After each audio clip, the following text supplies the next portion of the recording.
बिस्मिल्लाहिर्रहमानिर्रहीम। अस्सलाम वालेकुम। मैं हूं मुबशर हसन, आपका बायोलॉजी का टीचर। हम क्लास 9 के अंदर चैप्टर 5 को डिस्कस कर रहे थे, जो कि ऑर्गन, टिश्यूज और ऑर्गन सिस्टम पर मुश्तमिल है। इसमें हमने SLO नंबर 1 डिस्कस किया था। अब नेक्स्ट हम डिस्कस करेंगे ऑर्गन एंड ऑर्गन सिस्टम के हवाले से। ये SLO नंबर हमारा क्या होगा, सेकेंड। यहाँ पर हम देखेंगे इसको। हम अपने लॉन्ग क्वेश्चन की तरफ जाते हैं। हमारा लॉन्ग क्वेश्चन किस पे है जी? Describe the organ system of human in details. ये लॉन्ग क्वेश्चन है, इंपॉर्टेंट है, हमने इसे याद रखना है। और इसमें ऑर्गन सिस्टम को हमने डिस्कस करना है। ऑर्गन सिस्टम सबसे पहले उसी तरह हम इसको डिफाइन करेंगे। Organs are grouped into organ system, यानी कि अब इसमें मल्टीपल ऑर्गन्स होंगे जो कि असेंबल्ड होंगे, ऑर्गेनाइज होंगे और क्या बनाएंगे, एक ऑर्गन सिस्टम बना देंगे, which they work together to carry a particular function. अब देखिए, वो जो ऑर्गन सिस्टम के पास एक फंक्शन वो परफॉर्म कर रहे हैं, वो सारा फंक्शन रिलेटेड है। सपोज करें मैं कहता हूँ डाइजेस्टिव सिस्टम है। अब पूरा सिस्टम है, सब ने फंक्शन किस में करना है, डाइजेशन के हवाले से डाइजेशन करानी है, इंजेशन, एब्जॉर्प्शन एंड एलिमिनेशन, वो सब का मतलब रिलेटेड एक प्रॉपर फंक्शन होगा। तो यहाँ पर भी हमने इसकी सबसे पहले जो है वो डेफिनेशन को डिस्कस किया। अब हम चलते हैं मल्टीपल ऑर्गन्स की तरफ, जो कि हमने डिस्कस करें ऑर्गन सिस्टम। नंबर फर्स्ट पे हम कार्डियोवैस्कुलर सिस्टम की बात कर रहे हैं। कार्डियोवैस्कुलर सिस्टम देखें किस पर, हार्ट, ब्लड वेसल्स पर मुश्तमिल होता है। Heart and blood vessels. अब इसमें एक थर्ड पॉइंट में ऐड करता हूं, एंड ब्लड, इसमें ब्लड भी होता है। लेकिन नाम से अगर देखा जाए तो कार्डियो का मतलब होता है हार्ट और वेस्कुलर सिस्टम का मतलब ब्लड वेसल्स, ब्लड वेसल्स। लेकिन इसका जो तीसरा कंटेंट है वो कौन सा होता है, वो ब्लड होता है। ये भी हमने याद रखना है। अच्छा, ये क्या बनाते हैं, कार्डियोवैस्कुलर सिस्टम बनाते हैं। दे work together to circulate blood, जिनके ब्लड को सर्कुलेशन करवानी है। अब देखें, हार्ट ने ब्लड की पंपिंग करवानी है, वेसल ने उसकी सर्कुलेशन करानी है। ब्रिंगिंग ऑक्सीजन एंड न्यूट्रिएंट्स, यानी कि दो चीज़ें यहाँ पर आएंगी, एक तो ऑक्सीजन आएगा, दूसरा न्यूट्रिएंट्स आएंगे। ऑक्सीजन भी सेल को चाहिए होती है सेलुलर रेस्पिरेशन के लिए, और न्यूट्रिएंट्स चाहिए होती है एनर्जी फॉर्मेशन के लिए। अच्छा, उसके बाद they carry away carbon dioxide, यानी कि ये कार्बन डाइऑक्साइड को रिमूव करवाएगा। और फिर मेटाबॉलिक वेस्ट है, मेटाबॉलिक वेस्ट में नाइट्रोजनस वेस्ट होते हैं। इन नाइट्रोजनस वेस्ट को किडनी के पास ले जाता है और किडनी वहां से उसकी रिमूवल करवाता है यूरिन फॉर्मेशन के साथ। नंबर सेकंड पर देखें, यहाँ पे रेस्पिरेटरी सिस्टम के हवाले से बात की गई। हमने रेस्पिरेटरी सिस्टम को भी डिटेल में डिस्कस करना है। ऑक्सीजन और कार्बन डाइऑक्साइड के हवाले से यहाँ पे बात होगी। अब देखें, ऑक्सीजन चाहिए होती है हमारी बॉडी को और कार्बन डाइऑक्साइड हमारी बॉडी बनाती है, तो उसको हमने रिलीज करना होता है। तो ये मैकेनिज्म किसके लिए होता है, रेस्पिरेटरी सिस्टम ऑक्सीजन और कार्बन डाइऑक्साइड के एक्सचेंज के लिए होता है। अच्छा, इसमें क्या क्या, एक नोज है, माउथ भी आ जाता है, फेरिंग्स है, लैरिंग्स है, ट्रेकिया है एंड द लंग्स है। ट्रेकिया से आगे bronchi and bronchiole, alveolar ducts and alveoli भी होता है। तो मल्टीपल होता है। तो यहाँ पर ये सारे ऑर्गन्स हैं, ये सारे ऑर्गन्स मिलते हैं, असेंबल्ड होते हैं, ऑर्गेनाइज होते हैं और इनका फंक्शन रिलेटेड होता है गैसियस एक्सचेंज के हवाले से, और ये सिस्टम बन जाता है रेस्पिरेटरी सिस्टम। तो हमने कहा कि मल्टीपल ऑर्गन्स क्या होते हैं, ऑर्गेनाइज होते हैं और एक रिलेटेड फंक्शन परफॉर्म करते हैं, उसको हम क्या बोलते हैं, ऑर्गन सिस्टम। तो यहाँ पर ये रिलेटेड सारे जो ऑर्गन्स हैं ये मिलके क्या बना रहे हैं, रेस्पिरेटरी सिस्टम बना रहे हैं। आगे चलते हैं। अब डाइजेस्टिव सिस्टम है। डाइजेस्टिव सिस्टम में देखें, यहाँ पे एक ओरल कैविटी है, फिर ईसोफेगस आ जाएगा, ये सारे ऑर्गन्स हैं। स्टमक आ जाएगा, देन लिवर आ जाएगा, then small intestine, then large intestine. 1 2 3 4 5 6 हमने यहाँ पे ऑर्गन्स का जिक्र किया। ये सारे ऑर्गन्स आपस में मीट करेंगे, ऑर्गेनाइज होंगे। इनका फंक्शन किसके लिए है, डाइजेशन के लिए, और ये एक ऑर्गन सिस्टम बनाएंगे जिसका नाम है डाइजेस्टिव सिस्टम। काम क्या है, digestive system brake down the components of food to help in energy extraction, यानी कि इससे हम एनर्जी रिमूव करवा सकते हैं, हासिल कर सकते होते हैं। तो ये आपके पास एक डाइजेस्टिव सिस्टम आ गया। अब हम देखते हैं इसकी वर्किंग कैसे होती है। सेकंड वर्किंग में नंबर फर्स्ट पर हमने जिस बात का जिक्र करना है वो है an organ as organ in organ system work together. ये सारे ऑर्गन जो हैं एक साथ काम करते हैं टू अकम्प्लिश देयर टास्क।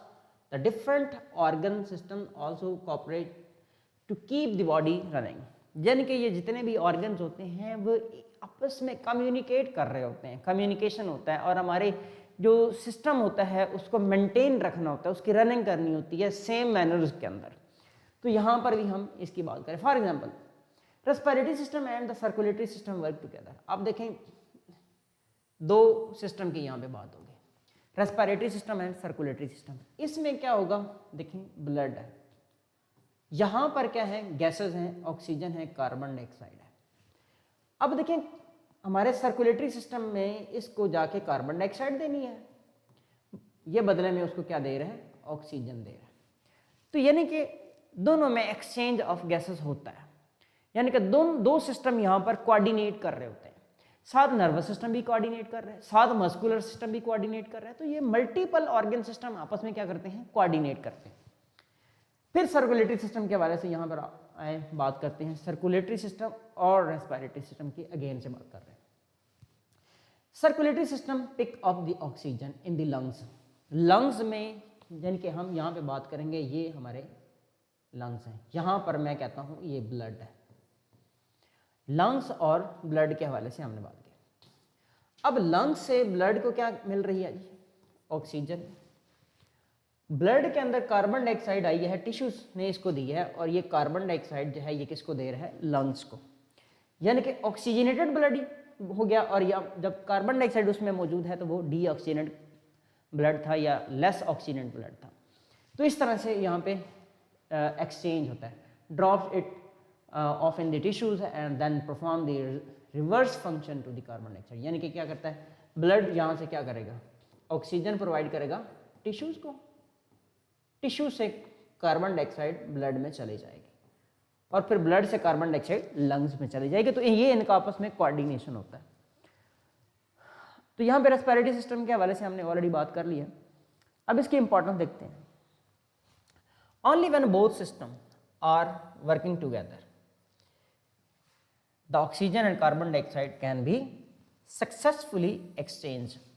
अगर दोनों सिस्टम नॉर्मली फंक्शन कर रहे हैं, प्रॉपरली फंक्शन कर रहे हैं, तो फिर जाके ऑक्सीजन और कार्बन डाइऑक्साइड का एक्सचेंज हो सकता है, अदरवाइज एक्सचेंज नहीं हो सकता। तो इस तरह से हमारा ये लॉन्ग क्वेश्चन जो है वो कंप्लीट होता है। हमारी इस वर्कशीट के अंदर हमें 4 शॉर्ट क्वेश्चन और एक लॉन्ग क्वेश्चन नजर आएगा। अब शॉर्ट क्वेश्चन की तरफ जाते हैं। शॉर्ट क्वेश्चन में क्या, हमारा पहला क्वेश्चन है what is an organ system. देखिए इंपॉर्टेंट क्वेश्चन था, ये शॉर्ट क्वेश्चन में भी आ गया हमारा।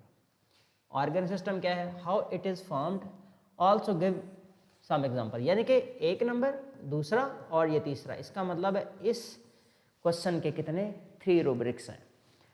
तो नंबर फर्स्ट पे आ गया ऑर्गन सिस्टम। ऑर्गन सिस्टम में नंबर फर्स्ट पे हमने डेफिनेशन डिस्कस करनी है। An organ system is group of organ that perform related function. देखिए यहाँ पर बात आ गई रिलेटेड फंक्शन। जैसे गैसियस एक्सचेंज के हवाले से अगर हम रेस्पिरेटरी सिस्टम की बात करें तो knows, mouth, लैरिंग्स, pharynx, trachea, lungs, इनका सब एक रोल परफॉर्म कर रहे होते हैं गैसियस एक्सचेंज के हवाले से, यानी कि फंक्शन जो होता है वो रिलेटेड होता है। तो यहाँ पे फॉर्मेशन ऑफ ऑर्गन सिस्टम की बात करें, an organ system is formed by the combination of several organs. यहाँ पे सेवरल ऑर्गन है, जैसे कि हमने डाइजेस्टिव सिस्टम की बात की तो उसमें ओरल कैविटी है, फेरिंग्स है, ईसोफेगस है, स्टमक है, स्मॉल इंटेस्टाइन है एंड लार्ज इंटेस्टाइन है। तो यहाँ पर वही बात आ गई। अब यहाँ पे एक एग्जांपल उसने डिस्कस करी, बल्कि 2 एग्जांपल डिस्कस हो गई हैं। Cardiovascular system, it pumps blood to circulate nutrients and gases in the body and is composed of heart and blood vessels. यहाँ पर एक हार्ट और दूसरा ब्लड वेसल, और काम क्या है, ये न्यूट्रिएंट्स और ऑक्सीजन को, गैसेस को सप्लाई करता है ब्लड के अंदर और बॉडी के अंदर। Nervous system, it plays a role in coordination, ये कोऑर्डिनेशन में रोल प्ले करता है। और नर्वस सिस्टम में देखें तो देखें न्यूरॉन्स आते हैं, स्पाइनल कॉर्ड आता है एंड ब्रेन आता है। Brain, neurons and spinal cord, ये डिफरेंट कंपोनेंट्स आ जाते हैं किसके, नर्वस सिस्टम के, और ये कोऑर्डिनेशन कर रहे होते हैं। कोऑर्डिनेशन में यानी कि डिफरेंट मैसेज को रिसीव करते हैं और आगे उनके ऑर्डर्स भेजते हैं। तो ये हमारा शॉर्ट क्वेश्चन था। नेक्स्ट क्वेश्चन है short question, that is very important, define homeostasis. Short question है, शॉर्ट सा है हमारा, 3 मार्क्स के लिए आएगा। डेफिनेशन लिखेंगे तो पूरे मार्क्स मिल जाएंगे। The tendency to maintain stable, अब ये बात बड़ी इंपॉर्टेंट है, स्टेबल कंडीशन आएगी यहाँ पर, relatively constant internal environment of the body, that is known as homeostasis. देखें डेफिनेशन मुकम्मल होगी, लेकिन आप इसकी डिफरेंट फॉर्म्स को लिख दें तो आपके लिए ये और ज़्यादा बेस्ट हो जाएगा। जैसा कि आप लिखते हैं यहाँ पे ऑस्मो रेगुलेशन, ऑस्मो रेगुलेशन, जिस तरह से आप लिखते हैं थर्मो रेगुलेशन, थर्मो रेगुलेशन। अब आप बताएंगे ऑस्मो रेगुलेशन के अंदर आप वाटर एंड सॉल्ट को मेंटेन कर रहे हैं, थर्मो रेगुलेशन में आप टेम्परेचर को मेंटेन कर रहे हैं। बॉडी की बेसिकली इंटरनल जो सिचुएशन होती है उसको स्टेबल रखना होता है। वाटर हो तो उसको स्टेबल रखना है, सॉल्ट है तो स्टेबल रखना है, बढ़ने नहीं देना, कम होने नहीं देना, टेम्परेचर को मेंटेन रखना है। जैसे कि ह्यूमन के अंदर कितना होता है, 37 डिग्री सेल्सियस होता है, तो ये मेंटेन रखना होता है। क्वेश्चन नंबर 3 की तरफ आते हैं, तो why the need of homeostasis. अभी हम बात कर रहे हैं कि होमियोस्टेसिस क्या है, कि बॉडी का जो टेम्परेचर होता है या सॉल्ट होता है या वाटर होता है, इसको एक स्टडी स्टेट के अंदर रखना होता है, कांस्टेंट, ऑलमोस्ट कांस्टेंट स्टेट में रखना होता है। तो देखिए यहाँ पर वही बात हम करेंगे, biological system like those of our body are constantly being pushed away from their balance point. ये जो बैलेंस पॉइंट होता है उससे ऊपर नीचे पॉइंट चला जाता है। If these values get the high or low, a person can end of getting very sick. तो एक शख्स क्या होता है, डेफिनेटली वो सिक हो जाता है, बीमार हो जाता है, वो नॉर्मल नहीं रहता, तो इसको मेंटेन रखना होता है। So the body needs homeostasis mechanism to maintain different factors including temperature and constant concentration of ions यानी कि salt, pH values and concentration of glucose. यानी कि यहाँ पर आयंस यानी कि सॉल्ट की बात होगी, यहाँ पे भी सॉल्ट और सोल्यूट की बात हो गई, यहाँ पे पीएच यानी कि एच पॉजिटिव आयन और OH नेगेटिव की बात हो गई, ऊपर हमने टेम्परेचर की बात कर ली है। इन तमाम पॉइंट्स को हमारी बॉडी ने क्या करना होता है, स्टेबल रखना होता है। अगर ये अप एंड डाउन हो जाए तो शख्स जो होता है वो बीमार हो जाता है, तो इसको मेंटेन रखना होता है। सो दैट्स वाई होमियोस्टेसिस जो है वो ज़रूरी होता है। अब यहाँ पे हमारे पास क्वेश्चन है comparison between different organ system. तो हमारे पास यहाँ पर 4 ऑर्गन सिस्टम हमने लिखे हैं और इनके अंदर कंपैरिजन हमने डिस्कस करना है। That is very important question. अब आप देखें, अब इन के अंदर भी डिफरेंस आ सकता है, इन में भी डिफरेंस आ सकता है, इन में भी डिफरेंस आ सकता है और इनके दरमियान में भी डिफरेंस आ सकता है। तो आपके यहाँ पर एक नहीं 4 शॉर्ट क्वेश्चन कंप्लीट हो जाते हैं। लॉन्ग क्वेश्चन आ जाए तो डेफिनेटली आप इनका लॉन्ग क्वेश्चन भी मेंशन कर सकते हैं। Number first cardiovascular system. तो सबसे पहले इनका फंक्शन बताया गया कि ट्रांसपोर्ट करना है blood, oxygen, nutrients and waste को। तो ये हमने फंक्शन लिख लिए। Function of respiratory system, oxygen और कार्बन डाइऑक्साइड को एक्सचेंज करवाना होता है। डाइजेस्टिव सिस्टम के लिए बात है कि डाइजेशन करानी है और एब्जॉर्प्शन करानी है। नर्वस सिस्टम में कोऑर्डिनेशन करानी है, कंट्रोल ऑफ बॉडी एक्टिविटी। तो ये हमारा इन 4 जो हमारे पास सिस्टम है इनके अंदर क्या आ गया, पहले फंक्शन की बात कर लिया हमने। कोई भी शॉर्ट क्वेश्चन आए तो एटलीस्ट हमने इसके लिए 3 पॉइंट्स जो है वो लाजमी लिखने हैं। मेन ऑर्गन्स, अब देखिए कार्डियोवैस्कुलर सिस्टम में हार्ट है, आर्टरीज हैं, वेन्स हैं और कैपिलरीज हैं। रेस्पिरेटरी सिस्टम में नोज है, ट्रेकिया है, लंग्स है। डाइजेस्टिव सिस्टम में माउथ है, स्टमक है, इंटेस्टाइन है और लिवर। नर्वस सिस्टम में ब्रेन है, स्पाइनल कॉर्ड है एंड नर्व्स। ये देखें ऑलरेडी हमने बातें ये डिस्कशन कर ली हुई है। आगे चलते हैं, टाइप्स ऑफ प्रोसेस। ट्रांसपोर्ट करवाता है, गैसेस एक्सचेंज करवाता है, डाइजेशन एब्जॉर्प्शन करवाता है, कंट्रोल कोऑर्डिनेशन कराता है। तो ये हमारे पास एक पॉइंट आ गया। And the last one, energy role, delivered nutrients and oxygen to the sales. तो सेल क्या करेगा, रेस्पिरेशन करेगा। Supply oxygen for cellular respiration, provide nutrients, regulate response not energy supply, यानी कि रिस्पांस को रेगुलेट करवाता है। तो ये हमने 4 पॉइंट्स लिख लिए हैं। कोई भी डिफरेंस आ जाए तो आप इनमें डिफरेंस लिख सकते हैं। ये शॉर्ट क्वेश्चन आपके पास, एक क्वेश्चन में 4 शॉर्ट क्वेश्चन थे। तो इस तरह हमारे शॉर्ट क्वेश्चन भी कंप्लीट होते हैं इस वर्कशीट के अंदर।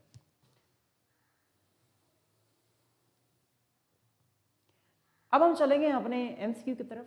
तो नंबर फर्स्ट पे जो हमारा मल्टीपल चॉइस क्वेश्चन है वो किस पे है, वो है होमियोस्टेसिस पे।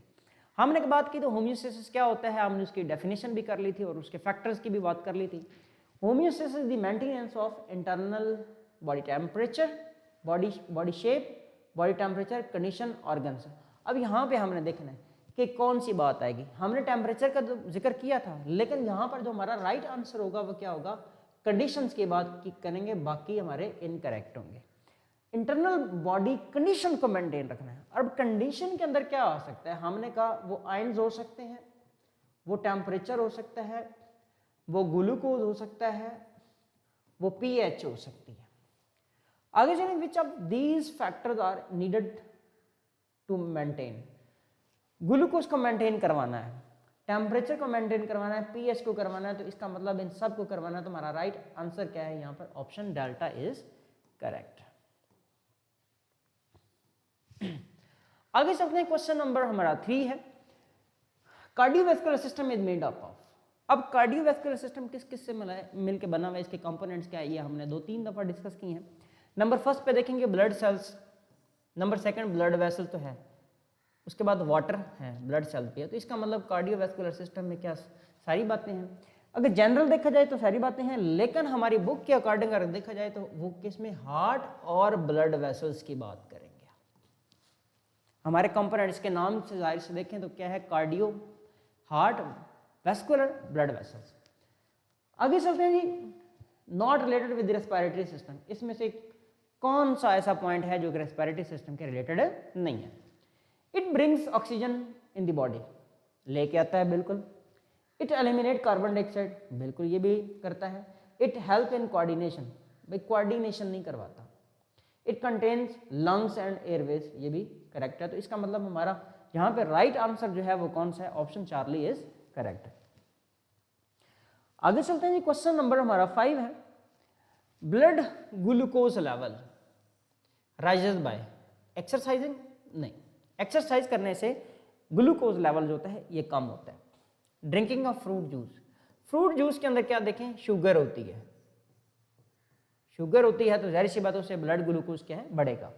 मोर स्लीप, मोर स्लीप से जो है वो ग्लूकोज का मेटाबॉलिज्म होता है तो वो कम होता है। इसी तरह टेकिंग मेडिसिन्स, मेडिसिन्स आप ले रहे हैं उससे ग्लूकोज का इफेक्ट नहीं होता, तो ये भी हमारा करेक्ट नहीं है। तो हमारा आंसर यहाँ पे बीटा ऑप्शन इज करेक्ट। तो इस वर्कशीट के अंदर हमने एमसीक्यूज, शॉर्ट क्वेश्चन और लॉन्ग क्वेश्चन डिस्कस किए हैं, जिसमें very important short question MCQ हैं पेपर के पॉइंट ऑफ व्यू से। आपने हमारे चैनल को सब्सक्राइब करना है, हमारी वीडियोस को लाइक करना है और अब हमारी वीडियोस पर कोशिश करनी है कि कमेंट्स दें, सजेशंस दें। आज का लेक्चर हमारा कंप्लीट होता है। नेक्स्ट लेक्चर तक के लिए मुझे इजाज़त, अल्लाह हाफिज़।